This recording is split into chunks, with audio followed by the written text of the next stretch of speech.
My name is Niklas Weikert, and I grew up in the backseat of a Saab. I've always had a strong passion for Saabs, and knew at a young age they were a unique car.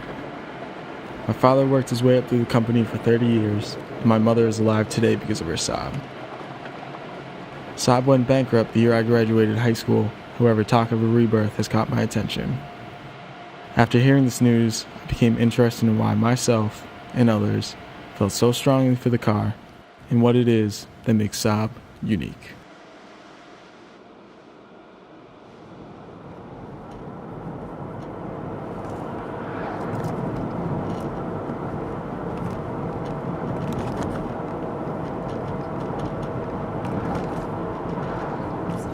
And somehow, in his big sweeping turn, his car ended up hitting my car around here, only his car was higher, so his tire drove right up my back bumper, right across the trunk here, up the window, across this window, right across here on the driver's window. Started to lose momentum and hit the mirror, which was pushed right back into the windshield.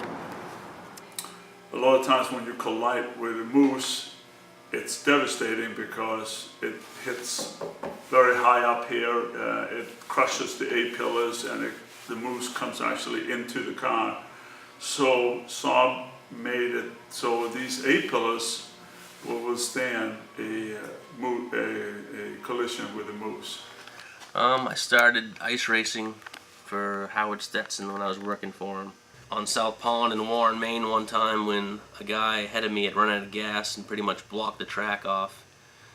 And I pretty much had nowhere to go, so I basically locked the brakes up and slid the car sideways and then floored it to try to avoid hitting him. And when I did, I hit the snowbank and the car barely just touched his rear hatch and blew the rear window out of it. And I proceeded to, fly through the air and roll over end, and ended up spinning on my roof when I was all said and done, hanging from a seatbelt.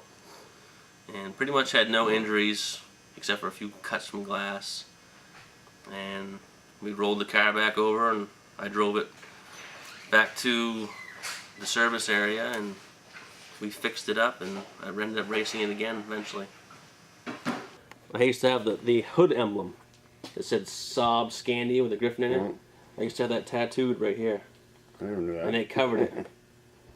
I kind of get pissed when after GM kind of slowly was killing Saab, and I just had it covered over. I figured it was the end of Saab.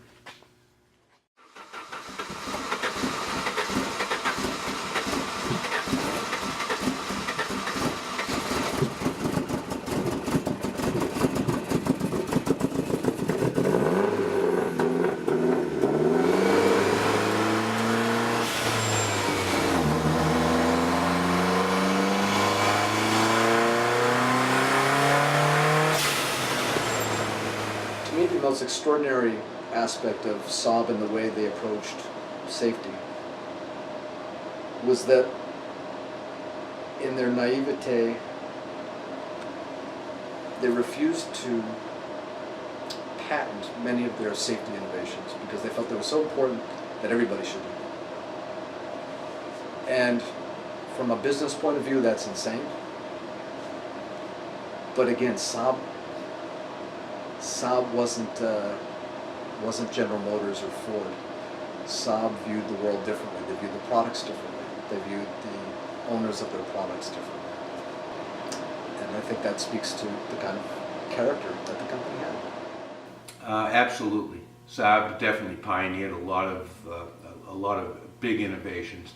One of them, for example, the active head restraint, whereby when the car gets in a collision, the weight of the passenger drives down into the seat and brings the headrest forward, so that when the head comes back from the collision, that it's caught much earlier to help reduce whiplash.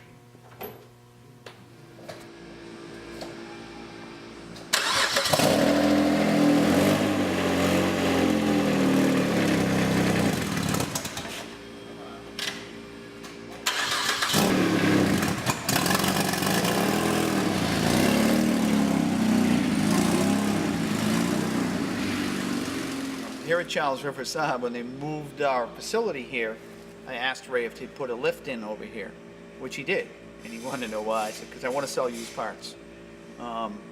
We've become very successful buying junk Saabs.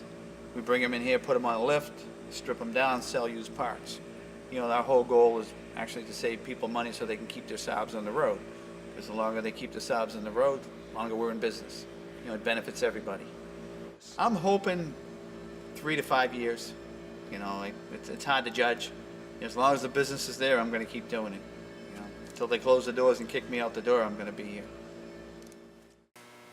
I know for a fact that Saab has some of the safest cars that are out there, and a lot of people are alive today because they were driving a Saab when they had an accident.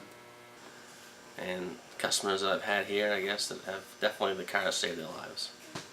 There's been some pretty bad wrecks, and people have been hurt a lot worse if they weren't in a Saab. You know, I've heard of state police even telling people that they're lucky they were in a Saab because they probably would have been dead. So, He told me that I was lucky I was in a Saab, that there wasn't any other car that could have kept me alive. That for the size of the Toyota Camry and the age of it, that car was heavy enough that it would have crushed any other car. So this car saved my life and definitely prevented your brother from being injured too. There are a lot of people out there who love their Saabs because their Saab saved their life, and I think I'm one of them. And ultimately, you know, that's love when somebody saves